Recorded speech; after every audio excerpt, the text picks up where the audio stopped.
The relentless desert sun beat down on a lone figure trudging towards the shimmering oasis that was Baghdad. It was Yusuf, a man weathered by hardship, his heart filled with the quiet joy of a completed pilgrimage. But a different kind of weight burdened him: a necklace, a dazzling display of fire opals and emeralds, worth 1,000 dinars. It wasn't just an ornament, it was a symbol of a prosperous future, a way to secure his aging parents' well-being upon his return.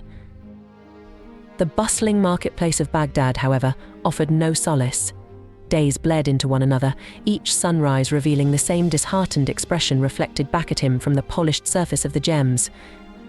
No jeweler seemed interested in the exquisite craftsmanship, the stones that shimmered like captured rainbows. Desperation gnawed at Yusuf. On the cusp of abandoning hope, a familiar face appeared: Malik, a perfume seller with whom he'd occasionally chatted during his visits. Malik, with his disarming smile and gentle demeanor, seemed the perfect solution. Yusuf, naive and trusting, entrusted the necklace to Malik's care, a small token of gratitude tucked safely within a pouch. Weeks turned into agonizing months. The memories of the pilgrimage faded, replaced by the hollowness of his empty purse and the gnawing fear that the necklace was lost. Finally, Yusuf could bear the suspense no longer. He marched towards Malik's shop, a sliver of hope battling the rising tide of suspicion. The moment Yusuf stepped through the doorway, the air crackled with tension. Malik's smile faltered, replaced by a flicker of panic in his eyes. Necklace. What necklace? He scoffed, his voice laced with a newfound arrogance. Yusuf's world tilted on its axis. Disbelief morphed into a cold anger. He pleaded, his voice cracking with emotion, detailing the intricate design of the necklace, the pouch containing the token of gratitude. But Malik's denials grew more vehement, his face contorted in a cruel sneer. Shame and fury bubbled within Yusuf. He felt utterly powerless, a lone figure against a wall of deceit. Just as despair threatened to consume him, a memory surfaced: whispers about ʿAdud al-Dawla, the legendary ruler renowned for his uncanny ability to discern truth from lies. A spark of hope ignited within Yusuf. Days bled into sleepless nights as Yusuf meticulously penned a detailed account of his ordeal.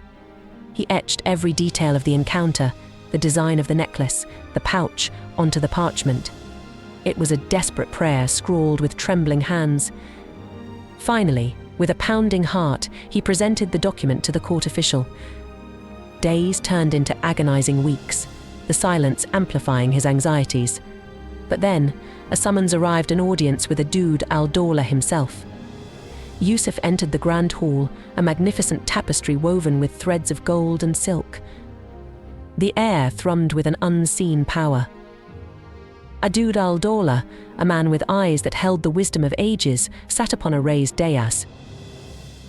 As Yusuf recounted his tale, a flicker of understanding crossed the ruler's face. The plan devised by ʿAdud al-Dawla was as audacious as it was ingenious. There would be no accusations, no displays of force. Instead, Yusuf was to return to the marketplace, not to confront, but to silently occupy a space beside Malik's shop. 3 days he was to sit there, a stoic monument to the injustice he had suffered. The scorching sun beat down upon Yusuf's back, each bead of sweat a silent testament to his unwavering resolve. The taunts of curious onlookers stung, but his gaze remained fixed on the shop across the street. Malik, at first dismissive, grew increasingly agitated. The unwavering presence of the wronged man seemed to prick his conscience like 1,000 needles.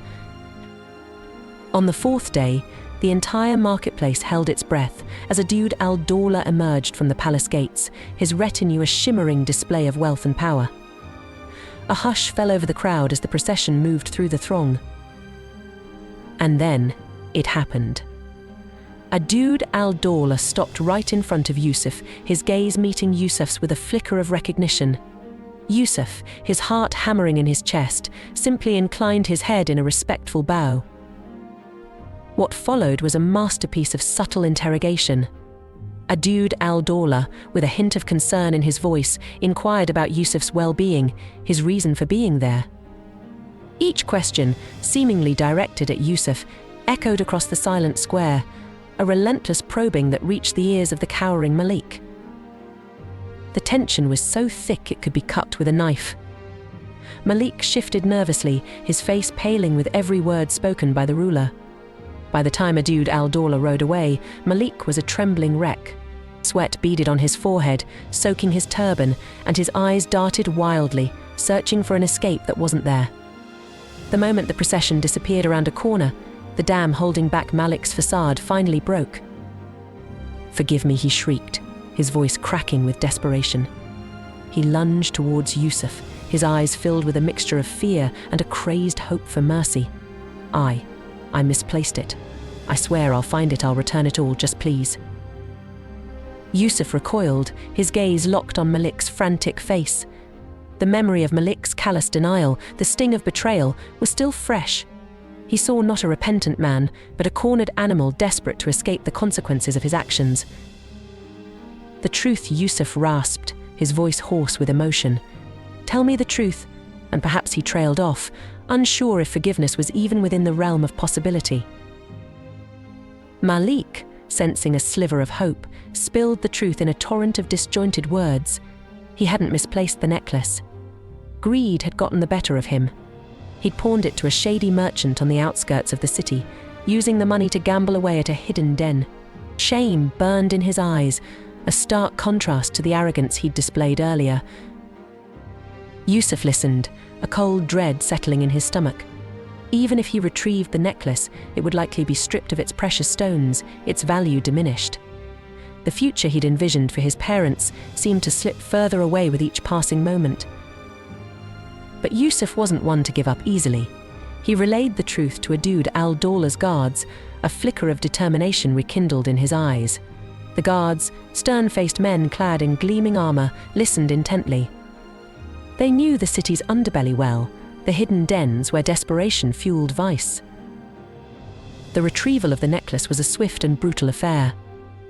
The guards descended upon the gambling den, their arrival sending the patrons scattering like frightened birds. The shady merchant, a man with a greasy beard and a shifty gaze, crumbled under their interrogation. He readily surrendered the necklace, fearing the consequences of defying ʿAdud al-Dawla's authority. When Yusuf finally held the necklace again, its weight felt different. It was a symbol not just of his lost future, but of resilience, of the unwavering pursuit of justice. The ordeal had aged him, etched lines of worry onto his face, but it had also instilled within him a steely resolve. News of ʿAdud al-Dawla's intervention spread like wildfire through Baghdad's bustling streets. People marveled at the ruler's wisdom, his ability to discern the truth from a web of lies. But the true spectacle unfolded days later. Malik, stripped of his livelihood, his reputation in tatters, was dragged through the marketplace. The stolen necklace, now a grotesque reminder of his crime, hung around his neck. A town crier's voice boomed through the throng, pronouncing Malik's punishment exile and a lifetime of servitude to a remote monastery, a place of prayer and penance. As the sun dipped below the horizon, casting long shadows across the marketplace, Yusuf watched Malik disappear into the distance. The necklace, clutched tightly in his hand, felt heavy, a constant reminder of the ordeal. But a sliver of peace settled within him. Justice, though delayed, had prevailed. The tale of Yusuf and the stolen necklace became a legend whispered through the alleyways of Baghdad. It served as a cautionary reminder the allure of easy wealth could lead to a steep downfall.